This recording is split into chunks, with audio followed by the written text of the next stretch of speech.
We're back from our rally adventure. I had so much fun in Austin, and it was really cool to see all the positive feedback on the video. The absolute best case scenario, if you're someone in the YouTube space, is when you can do something that's really fun, that you enjoy, and the video still gets good views and the people still like it. You know, I've already been dead set on doing more rally stuff, and I expected a lot of the in-car footage to not be boring, but like kind of like the drift stuff, get feedback of like, you know, this was like cool to watch, but like I don't need that much of it. But the fact that there was so much excitement about it makes me even more excited than I already am to go do more of it. So just want to touch base on that. It was really cool. So got the car back from Austin. First thing, of course, it was filthy, and we wanted to see, did the stacked PPF hold up? So we brought it over to the wash bay and did the thing. After unloading the car, doing a quick inspection, of course it was dirty, but still in pretty good shape. First thing we did was sprayed it off, and the Steck Dynamite actually has ceramic built in it, and surprisingly a lot of the dirt just kind of blew right off, where I almost didn't even need to use soap. Hit the wheels with a little bit of Griot's heavy-duty wheel cleaner, foamed the car down, tried to lift whatever contaminants were left before running over it with a wash mitt. Then of course the last stage of rinsing, and you can see when it came to drying the car, the ceramics built into the Dynamite PPF from Steck made it extremely easy. The end result, amazing. There was pretty much no scratches in the car, and if there were any, the self-healing properties would just kind of let them bake right out in the sun. So overall, great rally car, still looks great. I feel like the video kind of speaks for itself, but obviously everything is still in beautiful condition.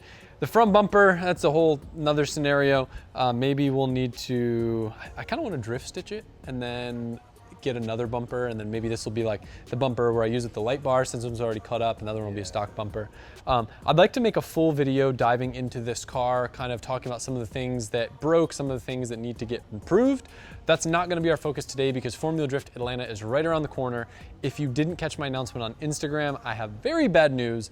Essentially, the bridge collapse in Baltimore caused a chain of events that resulted in the layover of the container that contained my Europe E36 getting postponed. So the car that we sent over to go compete in Drift Masters at Spain at the first round wasn't going to make it until like 2 weeks after the event. So we basically decided as a team, the best thing we could possibly do for our sponsors and for you guys is to still show up, but rather than show up in Spain, show up in Atlanta, because we had the blue E36, and it proved to be pretty competitive in Long Beach, but for Atlanta, I was gonna need some extra sauce, so I'll show you what we did. First and foremost, you might remember me blowing into a couple walls a couple times. Atlanta, that won't be a problem, but in Orlando, it will be because we gotta drag the wall there. So rather than having to make poor Josh continually re-fiberglass my trunk in 5-minute calls, we went over to Drift HQ and picked up an HGK carbon Kevlar trunk skin. So very, very flexible.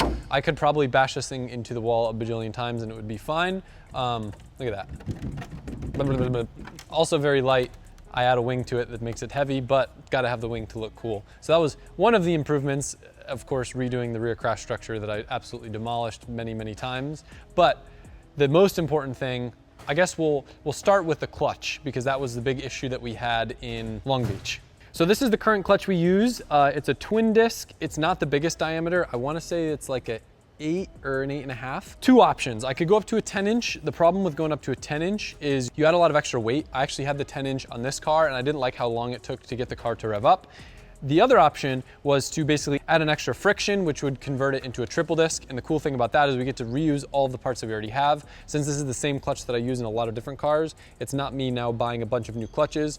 Essentially this changes and then we throw one more disc in there. So that is the plan. If you guys aren't familiar with how a clutch works, essentially going to a bigger diameter, you add more surface area, more area for it to grab and hold power. If you go to a triple disc, you're adding another disc and another friction in there that gives you, again, more surface area without expending the rotational mass, thus making it longer to rev up. Also, another factor that comes into play is pressure.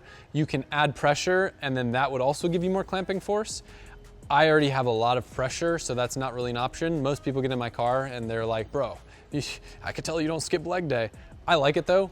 You guys might notice in some of my in-car footage, you'll often see me resting my foot on the clutch.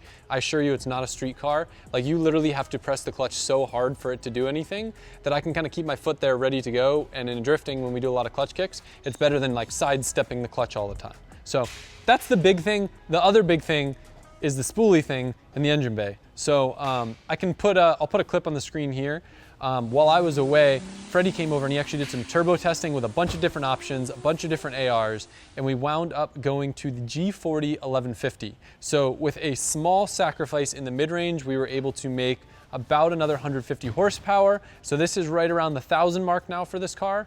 I wouldn't have needed that for Long Beach. I think for Long Beach, the car had plenty of power. Formula Drift Atlanta definitely can establish a gap if you have a higher power car. Going up that hill, it makes a very, very big difference. And I didn't want to show up there being outgunned. We know who our first battle is going to be. It's going to be Matt Field. He's got a fast car. He's a fast driver. So we got the bigger spoolie boy. The cool thing is though, this is still, even though it's like the big turbo, and I hated the big turbo on the S15, it's the not as big turbo as we ran on the S15, and this is a 3.4, so it'll spool it great. Unfortunately though, we did need to switch manifolds, but we had Artex manifolds on the shelf. Finally, I can use their 2J manifold. I run G35s on pretty much everything, and their manifold is a G40 flange. This is their big daddy, so it's pretty cool. Able to bolt on, everything's accessible. Johan had to refab the downpipe, but now the car makes more power. So I'll probably end up be testing this later this week. But for E36 updates, that's the majority of it. Oh, we gotta rewrap the rear end too. But I mean, that's not like any exciting new update to you guys, but good car. I got my work cut out for me on this thing. We've got a whole slew of parts, and I've been, obviously, as you guys know, traveling all over the world. So even though the giveaway for that 50 is over in 2 weeks, we'll still be making it even better than it already is. So if you haven't entered yet, every $5 you spend on LZMFG or Drift HQ is gonna get you entered for a chance to win this bad boy and $15,000 cash. Now, I came back from Brazil, and it reminded me how much I love pull-up handbrakes in right-hand drive cars. I don't know why my brain, like in a left-hand drive car, pull back is like my thing.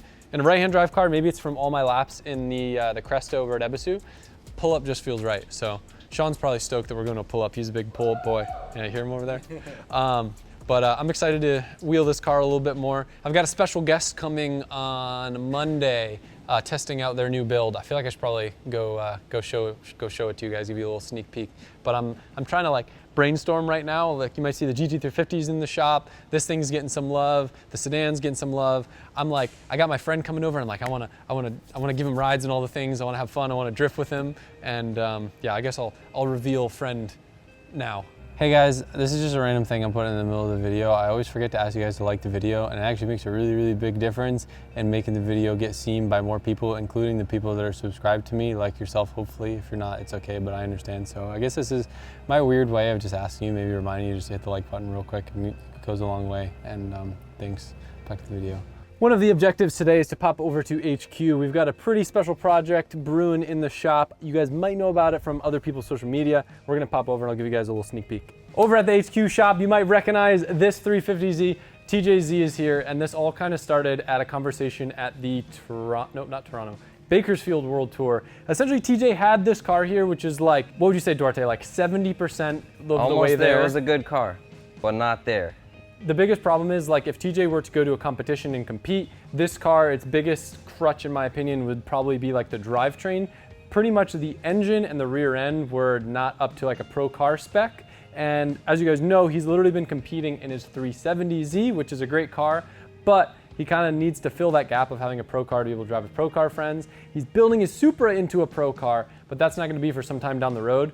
He already had this built motor literally in our shop, sitting on a pallet. So like, TJ, just let us basically put your engine in your car for you. We'll put a nice fancy Garrett G35 900 on it. It'll make more power, it'll feel better, and then you'll at least know it's gonna be reliable, so you can go have fun. But we didn't stop there. So yeah, in order to make it, like the car was very, very well built from the time that it got built. Like I have no complaints. Like we opened it up, we were like, wow, this is actually nicely built, but it was outdated. So we decided to go step by step, change what we could see, and then make it like that much better. So we did a treadstone intercooler, the G35 900 that Adam mentioned. We changed the lines, all the vibrant goodies, put a bigger alternator for him, KRC setup so that he doesn't go through belts popping and everything like that. This was already, it didn't have a pulley system here, so it was just natural that we did that. So in the front, Chris tucked all the wires. It was a mess here. That was the only thing that we didn't like from the original build, but we changed all the harness, made it tighter, put all the vibrant goodies, Funk Motorsports to cover everything that we could. That's all in the front. So we went on the back. He had PBM rear end. We put an entirely new Wisefab rear end on the car for him. Good stuff. On the back, you could see like Damn, he got the good huh? all the good stuff. So we did a PWR with 2 brushless spall fans on this. This is what we've been running all the cars pretty much. This is the best of the best that you can get. Like this thing here pushes over 4,000 CFM, controlled by the ECU.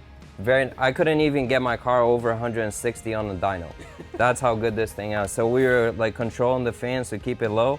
We put the latest radium cell with the FCSTX inside of them with 3 DW400s, I believe, on this car. And they built this car in 2 weeks, rebuilt it in 2 weeks. You so forgot the new best part. exhaust, what's that? The dog. The dog, Your man, boy, let's your go boy's up. got the dog. So now he's got the dog in him, bulldog that is. So he's got the new quick change, best in the best, can handle 1,500 horsepower. He could change the gears on the fly. We put whatever gear that we started off with so that he knows like where to go from there. We kind of ratioed it based on whatever was here for him to like feel comfortable within the gears, but obviously this over here gives you a big advantage in competition. Rise Fab knocked this out of the park for us in like 3 days. 2 weeks to rebuild my car. Don't show my car, we haven't even showed the final product. But 2 weeks to rebuild my car and 2 weeks on this day, and Cricket, Chris, and Donnie knocked it out of the park. It's essentially one exhaust away from being done. It basically went from like a grassroots car with a sequential transmission to now this is pretty much a full-fledged pro spec car. Absolutely. Power-wise, it's going to be capped out around 750 wheel. He could definitely make closer to what I make in the E36 with this, but I wanted him to run the G35-900 because it's going to be super quick, super responsive, and quite frankly, I think for a lot of the stuff that he's doing out in California, this will be plenty of power, and it like won't be a crazy departure from what he's used to driving. This is sick just because there's so much bolt-on parts for it. For sure.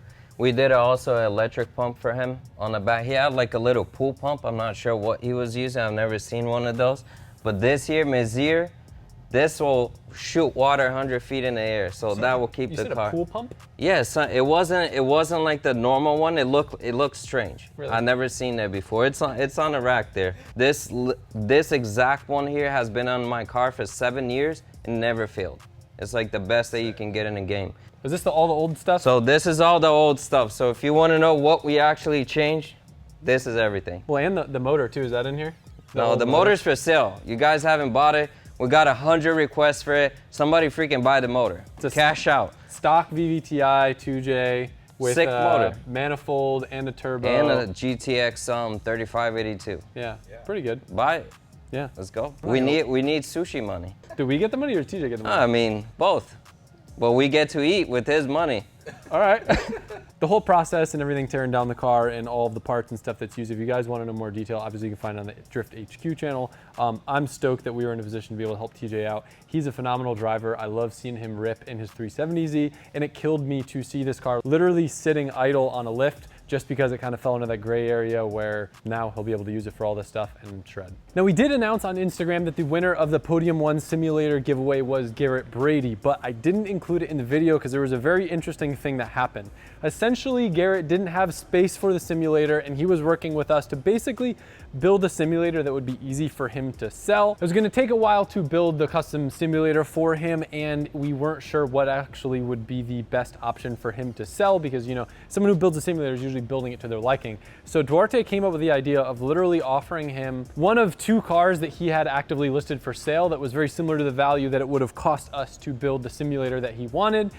So here's how that went. D, what's your offer? Here we are. We have 2 beautiful cars at your disposal.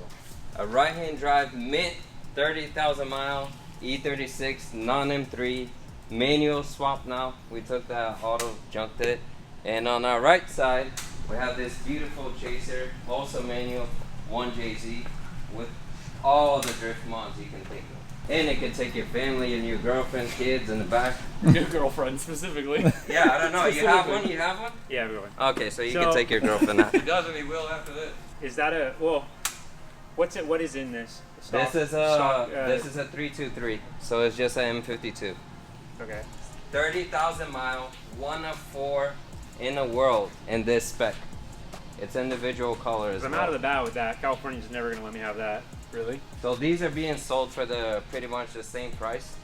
So this is your options. It's valued at around what we would be paying for your sim. It's a tough choice, but sit in a sim or drive the sim. This salesman, man. He's killing me. What's behind door number 2? Which one are you gonna do? There's no pressure. He literally he like texted me like, I kid you not, like an hour ago. He's like, hey, I got an idea. Driven a ring into a car. I don't even know how that even works. So it's the same thing. Like, You're it's just the same thing, but it's weird, you know. yeah. It's like you're on the right instead of the left. Shake your mouth. Turn it on. You'll be hooked. Dude, he's such a salesman. No mods, no nothing. That thing will pass every smog thing test in the world, bro, right? Yeah? Cal? Light on. Huh? It's already got a light on. Yeah, it does. Because we swapped it to manual and Jordan didn't code it out yet. That's the only light. Yeah. What do you have to do to make a chaser smog legal? Everything that pretty much makes a chaser cool. Those motors don't come stock with the 1J in them, do they? You break it, you buy it. Yeah, you can Oh, go yeah, hit the thing. yeah. No, hit the back. I see the sales pitch now.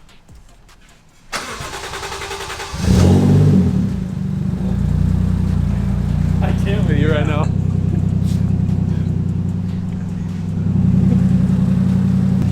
We wanted to give this car away so badly, but we're worried it would confuse people because it looks just like the one we gave it away. It's built by the same guy that built the first one that we did give away. Gotcha. He The builds these like. body of this car is insane. Everything is It painted. looks fucking immaculate. You don't need to make an answer right now, just like in the next Yeah. 10 minutes. Next I'm time. just kidding. I'm just playing. No pressure. Yeah, no pressure. That's a long drive. That's That's, a like fun 3,000 miles. I tell you what, Ethan will probably drive it for free. Is there a lip on it? Where do you live? Yeah, maybe not, maybe not, maybe not. As you can see, Garrett wound up taking home the beautiful red Chaser, but I couldn't announce it for a while just because we had to make sure that everything was very by the books. Our giveaways are run with a legal company and we weren't sure necessarily how all the paperwork would work, trading the prize from a simulator to a car, but it wound up working. Garrett's super happy, and now that Chaser's off to its new home. When he came to the compound, we had a good time, took him drifting, went out and grabbed some food. Pretty much do it with all the giveaway winners at this point, so if you win that F80 M3, that could be you too.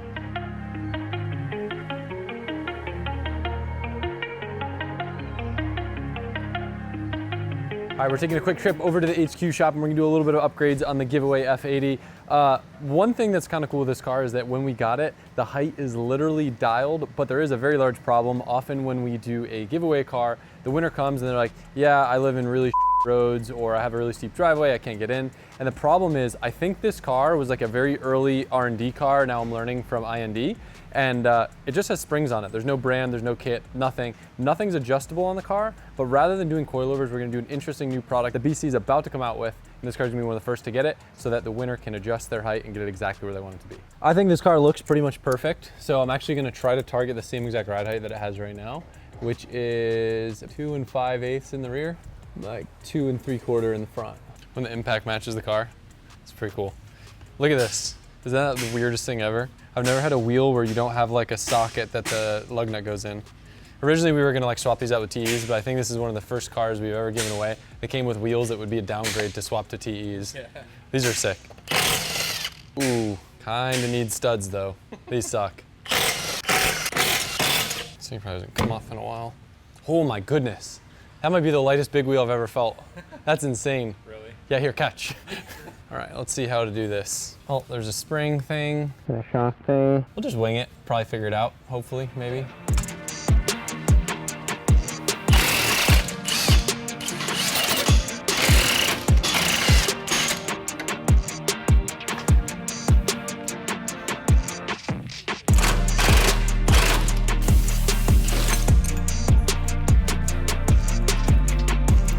Doink. All right, so just to be clear, this kit is not available to the public yet. This is one of the very first kits and they will be releasing soon. But this is BC's new ASP series, which stands for Adjustable Spring Perch. Now with a lot of newer cars, people don't want to delete the electric dampers because you lose the control from the steering wheel or from your center console to be able to switch between modes like Comfort, Sport, Sport Plus, whatever your car calls it. So with this kit, you're able to retain your factory dampers, but now you have an adjustable perch at the bottom. So unlike the springs that were on the car before, if someone wanted to raise or lower the car more, that's up to you, but you still have all the controls from your steering wheel to be able to retain the factory dampers.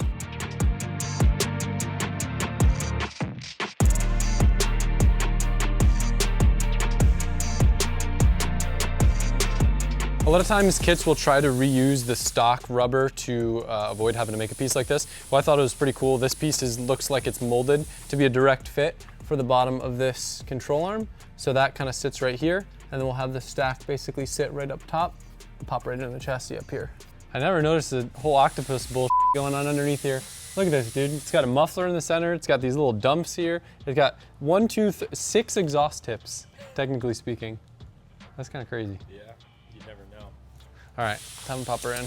Always make sure your number's facing outwards. That way, if you ever want to know what spring rates you have. Key tip, when you're reading this is the length, 210, and then this is your spring rate, 13. I don't know what the first number means.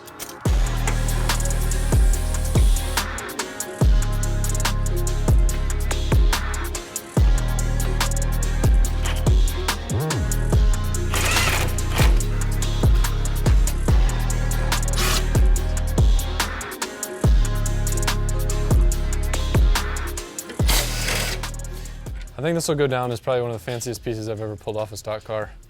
Look at this thing. Well, it's attached to more things than I thought. Pretty light.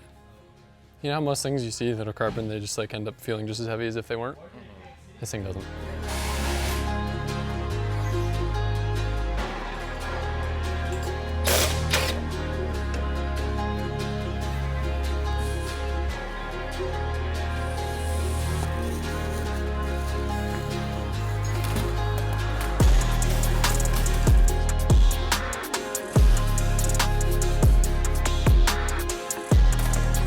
Take it apart.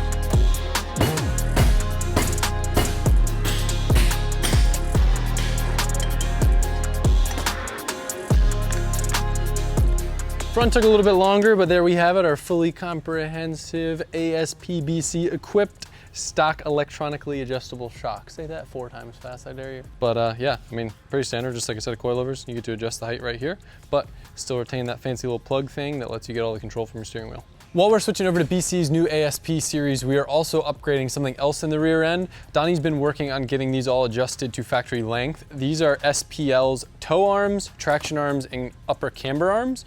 Reason being, it's kind of one of those things where most people wouldn't notice. Driving the car, when you get on the gas, I could feel the rear end squirming around a little bit. And what that is, even though this car's low mileage, I think it has like 20,000 miles on it, these stock rubber bushings get old, they get brittle, and they squirm around when you're actually putting power and traction down. And what that does is it causes weird alignment things. It's just not very confidence inspiring, and it's a very common problem with BMWs. So SPL is pretty much as good as it gets if you're going over to adjustable arms. They got these cool little titanium hardware, and these adjusters are a lot easier than having like the double locking collars, because essentially this clamps it. When you loosen both these, you just got one point of adjustment, clamp them down, and then they use really high-end spherical Heim joints, so you're not gonna be blowing these out like you would on a cheaper arm, getting rattles, and then having to constantly replace stuff like you might think you would have to do on a track car. So really, really good option. Pretty much all of the BMW guys, super guys that are making big power run SPL stuff, and it's as good as it gets.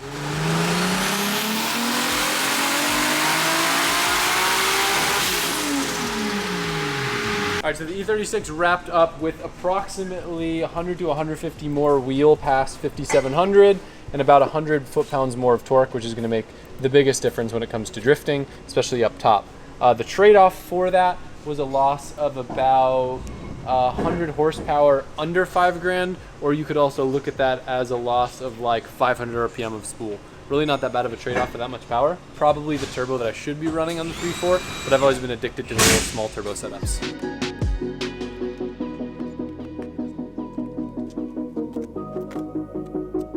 For what I put it through, not too bad. Pulled the PPF off. I feel like I drift stitched this up. It'll look actually pretty half decent on it. I got another bumper coming, but for the time being, if this is my send it off the jump and a little extra hard bumper, still not too bad.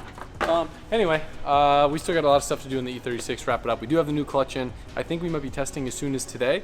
I'll probably include that footage in the next video. I'm super excited to see how it feels. I've never driven a bigger turbo than a G35 1050 on anything other than the 3-liter. I hated it on the 3-liter, but I think it's gonna be really good on the 3.4. I'm excited to share it with you guys. A lot of stuff in this video, a lot of stuff to unpack, a lot of stuff going on in the compound. Hope you enjoyed the lots of stuff, and I'll see you soon. And it can take your family and your girlfriend, kids in the back. Your girlfriend specifically. Yeah, I don't know. You have one? You have one? Yeah, really. Sit in a sim or drive the sim? Dude, this salesman, man. It's killing me. You're gonna ring it with a car. Yeah. Yeah, it's like you're on the right instead of the left. Yeah,